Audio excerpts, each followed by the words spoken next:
Sempat terjadi ketegangan antara emak-emak dan petugas ketika hendak dibawa ke Rumah Sakit Wisma Atlet di pos pengamanan arus balik mudik KM 34 Tol Jakarta Cikampek. 2 orang penumpang dari satu mobil yang berasal dari Garut dinyatakan positif COVID-19 usai dilakukan tes antigen. Sesuai dengan regulasi tes dengan metode random sampling, apabila kedapatan satu saja yang positif COVID-19, maka seluruh penumpang dalam kendaraan tersebut akan diarahkan menuju Rumah Sakit Wisma Atlet untuk dilakukan pemeriksaan ulang dengan metode PCR. Penyiagaan posko arus balik mudik 2021 dan tes COVID-19 ini direncanakan akan berlangsung hingga tanggal 24 Mei mendatang, guna mencegah klaster baru penyebaran COVID-19 pasca kegiatan mudik dan libur Lebaran. Petugas Dinas Perhubungan Kota Bekasi dikeroyok oleh sejumlah orang saat sedang mengatur lalu lintas. Pelaku diduga melakukan pengeroyokan karena tidak terima ditegur petugas untuk tidak putar balik.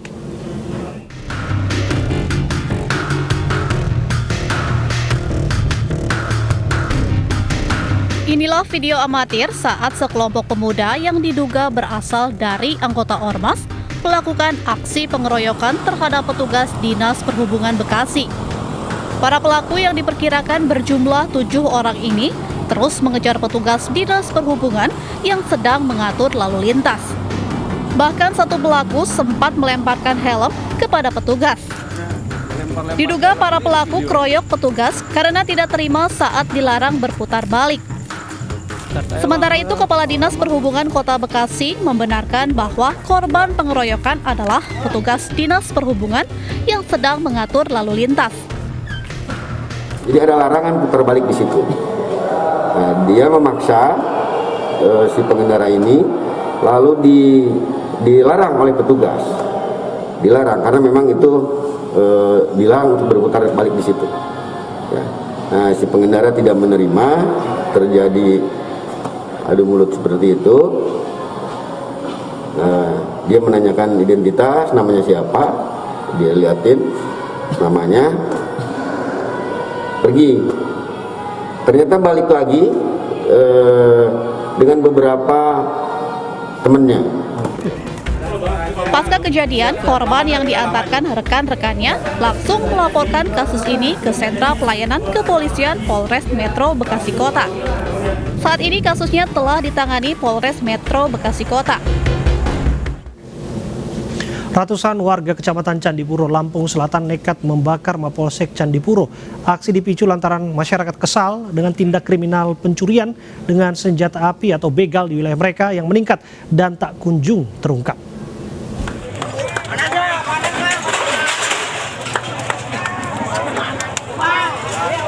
Ratusan warga Kecamatan Candipuro, Lampung Selatan membakar Mapolsek Candipuro Selasa malam.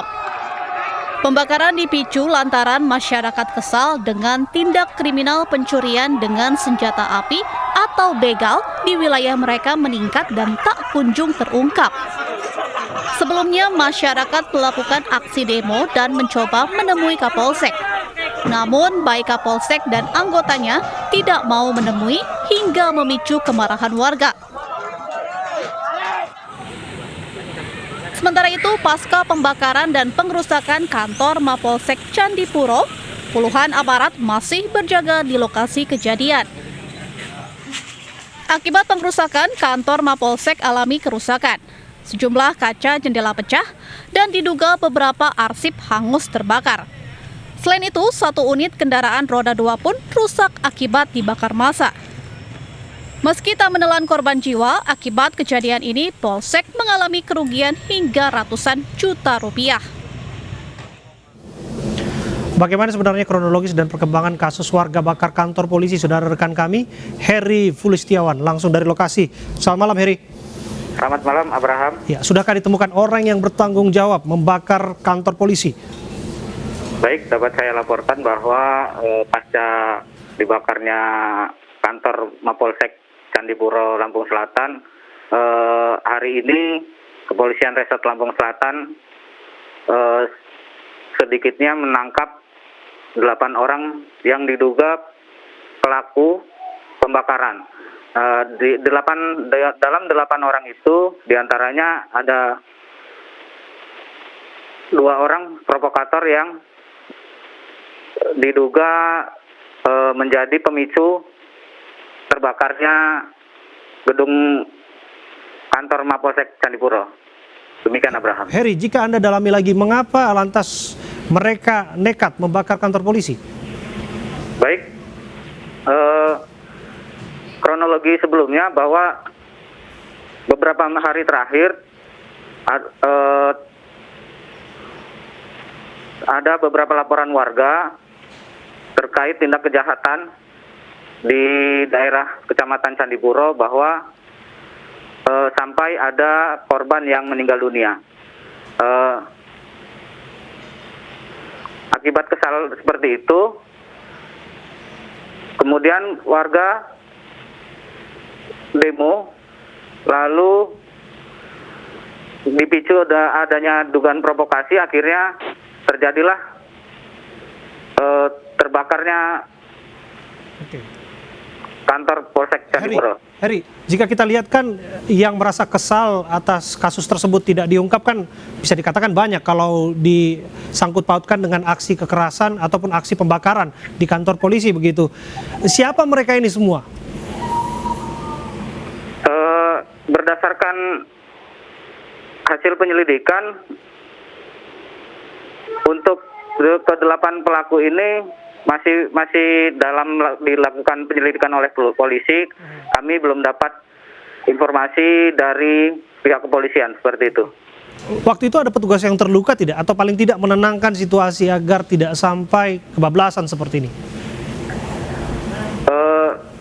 Setelah demo berlangsung, tidak ada korban jiwa akibat kejadian tersebut.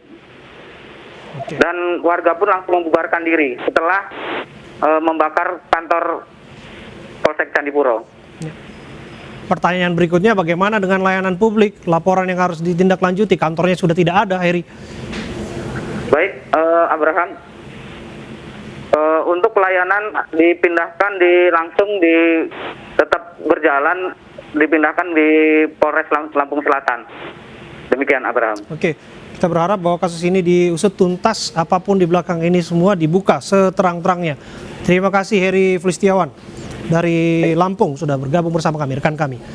Kasus penyerangan petugas Dishub di Bekasi dan penyerangan di kantor polisi di Lampung seolah memiliki benang merah yang sama, yakni kekecewaan terhadap aparat dan petugas. Kita akan bahas mengapa fenomena ini terus terjadi. Sudah ada sosiolog yang akan berbincang bersama kami, yaitu Bayu Yulianto dan juga Ketua Ombudsman Muhammad Najih. Assalamualaikum, selamat malam Bapak-bapak. Bukan kerjaan saya. Assalamualaikum, selamat malam Pak Bayu dan juga Pak Najih. Selamat malam. Selamat malam. Kita sudah on air Bapak-bapak. Langsung saja saya ke Pak Najih terlebih dahulu. Pak, ini yang terjadi ini pembakaran di kantor polisi. Jika dikaitkan, disangkut pautkan benang merahnya dengan serentetan aksi perlawanan secara terbuka terhadap petugas, ini bukan pertama kali terjadi. Catatan Ombudsman soal kekecewaan terhadap pelayanan publik seperti apa dikaitkan dengan peristiwa ini? Terima kasih Mas Nur Wijaya Kusuma. Mohon maaf Pak, mohon maaf, Nur Wijaya Kusuma itu produser kami, saya Abraham Silaban yang memandu di studio. Silakan Pak. Ini nggak tahu namanya saya. Abraham Pak, senang berkenalan dengan Anda Pak. Baik, iya, baik, terima kasih. Jadi Ombudsman dari laporan berbagai perwakilan di 34 provinsi memberi catatan bahwa keluhan tentang pelayanan publik itu menjadi salah satu sumber masalah karena pelayanan publik yang tidak memuaskan. Nah, tidak memuaskannya itu terutama kaitannya dengan pertama adalah budaya melayani dari birokrasi pusat-pusat pelayanan yang diselenggarakan oleh pemerintah maupun negara ini masih banyak menyisakan problem birokrasi. Misalnya mental yang bukan melayani tapi malah mental dilayani. Nah, itu salah satu kendala yang sering kita hadapi sehingga juga menimbulkan ketidakpuasan masyarakat. Masyarakat tidak puas terhadap pusat-pusat pelayanan publik yang diselenggarakan. Pak Naji, iya. mohon maaf saya potong Pak, jika berbicara soal data, betulkah bahwa dari tahun ke tahun eskalasinya semakin meninggi soal ketidakpuasan ini? Ya, eskalasinya semakin grafiknya naik. Jadi grafiknya naik di berbagai sektor ya. Ada sektor yang memang itu menurun, tapi banyak sektor yang masih menaik, terutama misalnya di bidang ketertiban sosial, di bidang pendidikan, di bidang kesehatan, ya, di bidang perpajakan, di bidang perbankan. Itu kecenderungan grafiknya naik, terutama di bidang-bidang tadi ya. Di bidang penegakan hukum ada relatif ya, kenaikan itu tidak tinggi, tapi grafik itu ada informasi yang cukup signifikan untuk dikatakan bahwa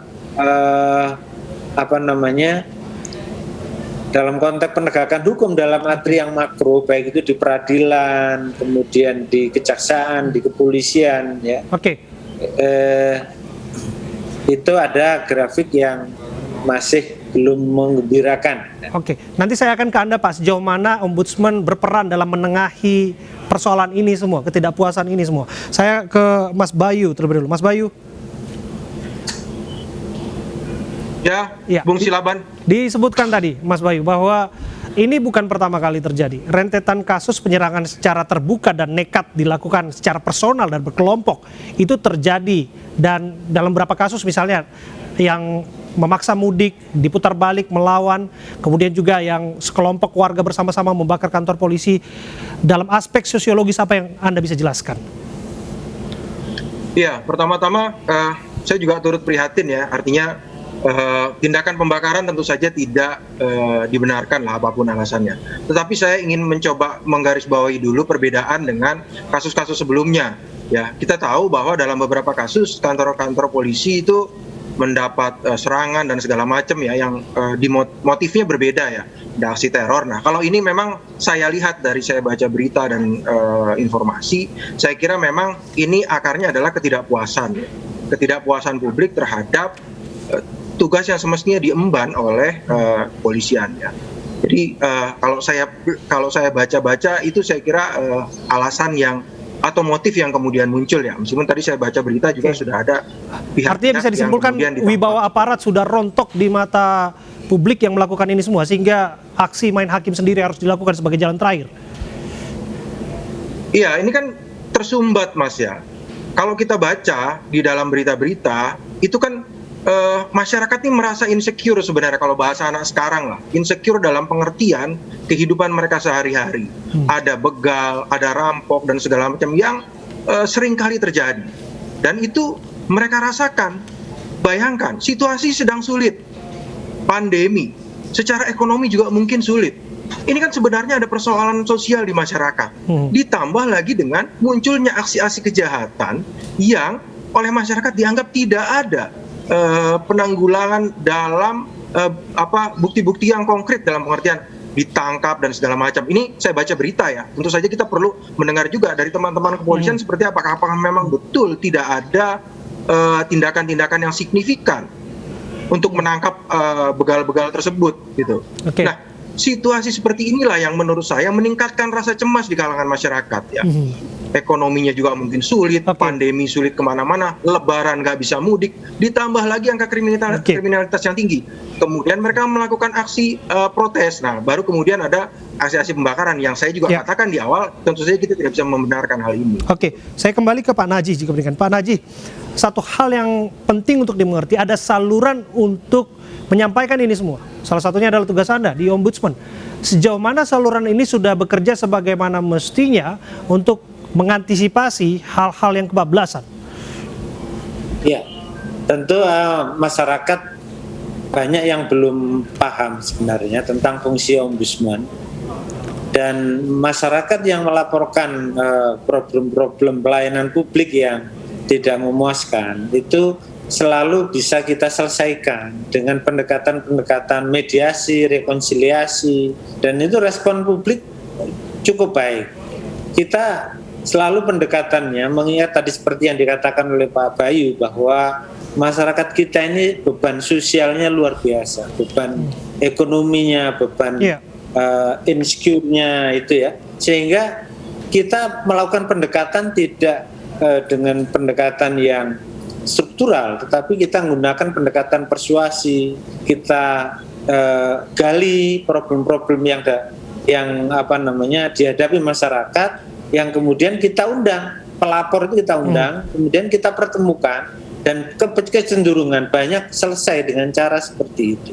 Tapi ini belum banyak masyarakat yang tahu, tetapi bagi kami, Ombudsman telah membuka ruang seluas-luasnya bagi masyarakat. Jika menghadapi problem-problem pelayanan publik yang tidak memuaskan, itu bisa kita bantu, dan kita memiliki perwakilan di setiap daerah dan juga di pusat. Oke, terima kasih Bapak-Bapak untuk waktu Anda berbincang bersama kami di forum ini. Terima kasih Pak Naji dari Ombudsman dan juga Mas Bayu, seorang sosiolog. Pemirsa, demi mencuri 4 tabung gas, seorang pengendara motor nekat menculik seorang bocah. Kami kembali untuk Anda saat lagi.